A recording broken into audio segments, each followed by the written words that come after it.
Good afternoon. என்னோட பேர் வந்து கவின். ராம்சைட்ஸில் இப்போ 2 இயர்ஸாக ஒர்க் பண்ணிகிட்ருக்கோம். இப்போ நாம் இருக்கிற ரீஜன் வந்து பெருவெம்பில் நாம் இப்போ ஒரு பாடசேகரத்தோட பிரசிடென்ட் அவங்க தூக்கிய பாடத்தில் செக்ரட்டரிகிட்ட அவங்க யூஸ் பண்ணியிருக்காங்க. இப்போ ஒரு 30 ஏக்கர் யூஸ் பண்ணியிருக்காங்க. 30 ஏக்கர் யூஸ் பண்ணதுக்கப்புறம் இப்போ ஈல்டெல்லாம் முடிச்சுட்டு அவங்க ஹார்வெஸ்ட்லாம் முடிஞ்சுது. ஸோ அவங்களோட ஃபீட்பேக் அபிப்பிராயம் என்ன இருக்குன்னு கேட்கலாம்.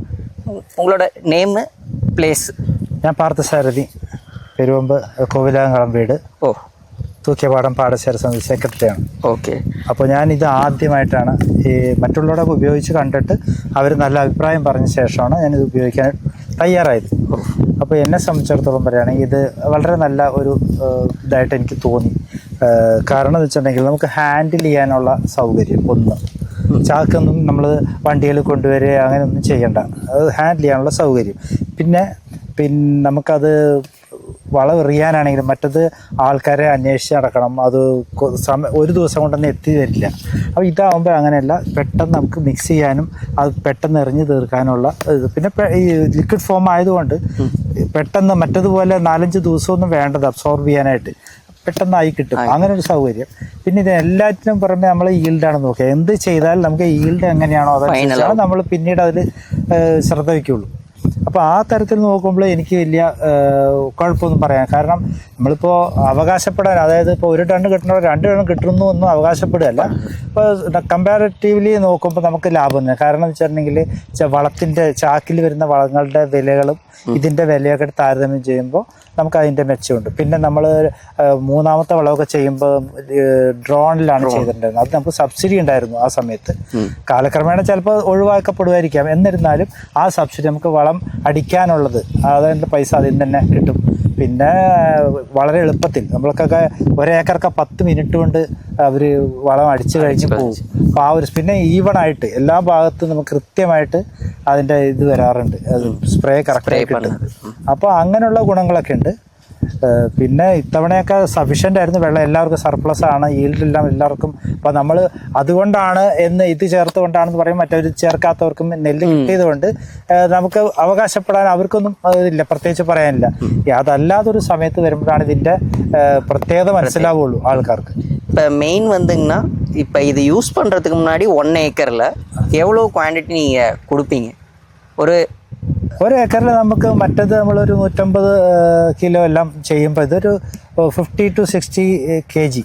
ஃபர்ஸ்ட் அண்ட் செகண்ட் வந்து நம்ம சாயில்ல மிக்ஸ் பண்ணி சாயில் அப்ளிகேஷன் கொடுப்போம். ஈவன் நீங்க ஆல்வின் 100+ 1வது വളத்துல ആൽവിൻ 100+ വീസോ മാക്സ് വീസോൾ മൂന്നും നമ്മൾ ഫാക്ടർ ഫോഴ്സിന് പകരം ഇത് പൊട്ടാഷിന് പകരം യൂസ് ചെയ്യുന്നു. അത് അതിനനുസരിച്ച് നമ്മൾ എത്ര ഏക്കറയ്ക്കാണ് വേണ്ടെന്നുള്ളത് ഒരു ഇതുണ്ടല്ലോ, അതനുസരിച്ച് നമ്മൾ അത് അപ്ലൈ ചെയ്യും. 3வது வந்து நம்ம பொட்டாஷ் மட்டும் 1/2 ലിറ്റർ വെച്ച് ഡ്രോണിൽ അപ്ലൈ ചെയ്യും. അപ്പൊ അതിനകത്ത് നമുക്ക് ഈ ലിക്വിഡ് മാത്രം ആയതുകൊണ്ട് എറിയേണ്ട ആവശ്യമില്ല, ഡ്രോണിൽ அடிக்கலாம். கீடநாசினி குமிழ்நாசினி கூட சேர்த்தியும் இப்ப விஜயகுமாரி அம்மா எல்லாம் அடிச்சாங்க. அதுல ஒரு அட்வான்டேஜ்ங்க. இன்னொன்னு பாத்தீங்கன்னா, இப்ப நீங்க வந்து யூஸ் பண்ணதுல என்ன ஒரு வேற அட்வான்டேஜ் பாக்குறீங்க? Labour cost കുറയുമല്ലോ. അതുதான் നമ്മ ഡ്രോൺ വന്നു കഴിഞ്ഞാൽ ലേബർ കോസ്റ്റ് ഇല്ലല്ലോ, ആ ചാർജ് മാത്രമേ ഉള്ളൂ. അവരൊരു ടാങ്കിന് ഇത്ര രൂപ എന്ന് പറയും, നമ്മൾ അത് മാത്രം കൊടുത്താൽ മതി. മിക്സ് ചെയ്യാൻ നമുക്ക് ഒരാളുടെ സഹായി നിർത്താമെന്നല്ലാതെ വേറെ ലേബർ കോസ്റ്റ് ഇല്ല. മറ്റത് അങ്ങനെയല്ല, നമ്മൾ ഒരു കുറ്റിക്ക് അവർക്ക് 70 രൂപ 80 രൂപ വെച്ച് കൊടുക്കുകയും വേണം. നമ്മൾ രാവിലെ തൊട്ട് വൈകുന്നേരം വരെ ഇതിന്റെ പിന്നാലെ നിൽക്കണം. ഇതൊക്കെ ഏക്കറൊക്കെ 10 മിനിറ്റ് കൊണ്ട് അടിച്ചു പോകും, മനസ്സിലായില്ല. അപ്പൊ അവരതിൻ്റെതായ രീതിയിൽ അടിച്ചു പോകുമ്പോൾ നമുക്കൊരു സാറ്റിസ്ഫാക്ഷൻ ഉണ്ട്. കാര്യം ഈവണായിട്ട് അത് എല്ലാ ഭാഗത്തും എത്തുന്നുണ്ട്. പിന്നെ എല്ലാറ്റിനും ഉപരി കാലാവസ്ഥ, ക്ലൈമറ്റ് ക്ലിയർ ആയിരിക്കണം. അത് ഡിപ്പെൻഡ്സ് അപ്പോൺ ദ ക്ലൈമറ്റ്. എത്ര ഏക്കറിൽ നമ്മുടെ ഈ പാടശേഖരത്തില് ഏകദേശം ഒരു 10-25 ഏക്കറോളം ഇത്തവണ ചെയ്തിട്ടുണ്ട്. ആർക്കും എതിരഭിപ്രായമൊന്നുമില്ല, എല്ലാവർക്കും നല്ല അഭിപ്രായം, സാറ്റിസ്ഫൈഡ് ആണ്, എല്ലാവരും സാറ്റിസ്ഫൈഡ് ആണ്. ഇനി എല്ലാവരും അതുപോലെ കൂടുതൽ ആൾക്കാർ വരാൻ താല്പര്യപ്പെടുന്നുണ്ട്. നമുക്കത് നോക്കി കാണാം. എന്ന് വെച്ചാൽ എത്ര പേര് വരുന്നു നമുക്കിപ്പോൾ പെട്ടെന്ന് പറയാൻ പറ്റില്ല. പിന്നെ ഫസ്റ്റ് ക്രോപ്പ് ആരും ചെയ്തിട്ടില്ലല്ലോ. ഞാൻ ഫസ്റ്റ് ക്രോപ്പ് ചെയ്യാൻ പോകുന്ന ആദ്യമായിട്ടാണ്. പൊതുവെ ഫസ്റ്റ് ക്രോപ്പിൽ നമുക്ക് വളങ്ങൾ കൂടുതൽ വേണ്ടി വരും, നാശനഷ്ടങ്ങൾ കൂടുതലുള്ള സമയമാണ്, മഴ കാറ്റ് ഒക്കെ. അപ്പൊ അത് ഡിപ്പെൻഡ്സ് അപ്പോൺ ക്ലൈമറ്റ്. അപ്പൊ അതനുസരിച്ച് എത്ര പേര് ഇത് തയ്യാറാവുന്നുള്ള നമുക്ക് കാണാം. കുറച്ച് ഒരു മാസം കഴിയും. உங்களுக்கு இது 2 ப்ராடக்ட்ல இருக்க கான்செப்ட் புரிஞ்சது இல்லைங்கண்ணா? எதுக்கு பதில் எது யூஸ் பண்றோம் அது கொஞ்சம் சொல்ல முடியுமா? இப்ப எந்த വളத்துக்கு பதில் எது யூஸ் பண்றோம்னு அந்த கான்செப்ட் உங்களுக்கு புரிஞ்சிருச்சு? அது நமக்கு അറിയാലോ. வீசோ மேக்ஸ் ஃபேக்டம் ஃபோர்ஸ் അത് നമ്മൾ ഫാക്ടം ഫോഴ്സിന് ബദലായിട്ട് യൂസ് ചെയ്യുന്നു. ഇത് വിസോൾ എന്ന് പറഞ്ഞാൽ പൊട്ടാഷ്യന് പകരമായിട്ട്. പിന്നെ സപ്ലിമെന്റ്സ് ഉണ്ട്, Alvin plus, Alvin gold super ഒക്കെ ഉണ്ട്.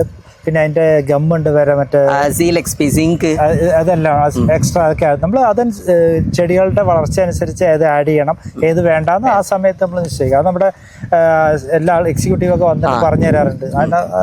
അവരുടെ കമ്പനി നല്ല സപ്പോർട്ടാണ് നമുക്ക്. കമ്പനി നല്ല സപ്പോർട്ട്. അവർ രാവിലെ വന്ന് നമുക്ക് അത് മിക്സ് ചെയ്യാനുള്ള അടക്കം ചെയ്ത് തന്നിട്ട് ഫസ്റ്റ് ചെയ്യുമ്പോൾ അങ്ങനെ ചെയ്തിട്ട് എല്ലാ പ്രാവശ്യവും പറ്റിയില്ലെങ്കിലും അവർ നമുക്ക് നല്ല സപ്പോർട്ട്. വിളിച്ചു ചോദിച്ചാലും എല്ലാം പറഞ്ഞു തരാനൊക്കെ ഭയങ്കര ഹെൽപ്പ് ചെയ്യാറുണ്ട്. ഓക്കെ, சரி, ரொம்ப நன்றி. தேங்க்யூ.